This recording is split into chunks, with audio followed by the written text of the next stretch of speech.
देवर फुचुर फुचुर भैया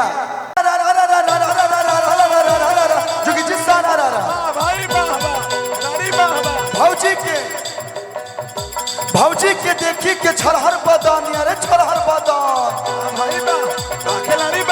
भौजी के देखी के छरहर बदन देवरा हकलवा के डोल गई मान बोला इसी गोपालगंज की धरती से भोजपुरी के बहुत ही बेहतरीन राइटर जिनका नाम है जाहिद अख्तर ऐसे क्या हमें ना एक बार भैया का जोरदार ताली आप लोग बजा दिए लोग तो आज भी उन्होंने जो लिखा है वही हर जगह बसता है और मेरे भी लाइफ में उन्होंने एक ऐसा गीत दिया है कि नान है समान हर करे बड़ी तंग हो देवरु फुचुर फुचुर हो देवरु फुचुर फुचुर ये गीत सुनने वाले लोग नो तो देवरु फुचुर फुचुर 2 7 तारीख के वे म्यूजिक से आवता आप लोग प्यार देव लोग कहे के बा देवरु फुचुर फुचुर फेंके पिचकारी ताहर रंग देवरु फुचुर फुचुर फेंके पिचकारी ताहर रंग देवरु फुचुर फुचुर फेंके पिचकारी ताहर रंग देवरु फुचुर फुचुर ताहर रंग देवरु फुचुर फुचुर नान्हे समान ताहर करे बड़ी तंग देवरु फुचुर फुचुर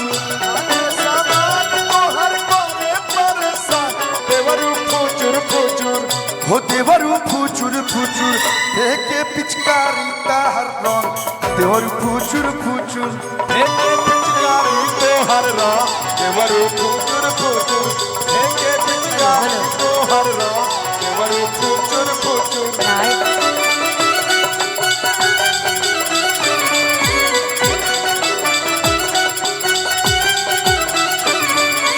आगे से डालो ये राजा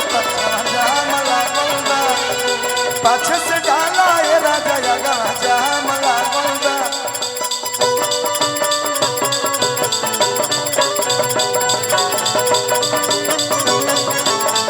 भैया हो एक चीज बोलना था आपसे क्या सरसों में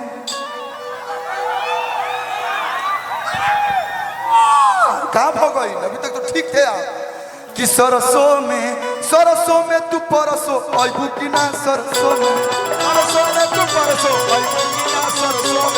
सरसों में तू परसो अबू की ना सरसों में तू परसो ए निशा तोहर करब हमें जन करी तू लेट सरसों में आ बोला हाय करिया किशोरिया तू बोला बिछैबू की ना सरसों में सरसों में तू परसो अबू की ना ए हो अब मैं बोलूं सरसों में तू परसो अबू की ना सरसों में बोल दो आ जाऊंगी बोल दो ए निशा जी जी कि भोरे में थोड़े थोड़े लगवैबू की ना क्या राइमिंग है अरे हाय भोरे में थोड़े थोड़े लगवैबू की ना आ घसवैबू की ना आ डलवैबू की ना सरसों में तू परसो अबू की ना सरसों में तू परसो अबू की ना सरसों में तू परसो अबू की ना सरसों में सिटिया मार के बोलवलस रे बिना गवने के अरे सिटिया मार के बोलवलस रे बिना गवने के सिटिया मार के बोलवलस रे बिना गवने के कि सिटिया मार के बोलवलस रे हमारा नंबर वो सिटी कोन के मारे वाला इधर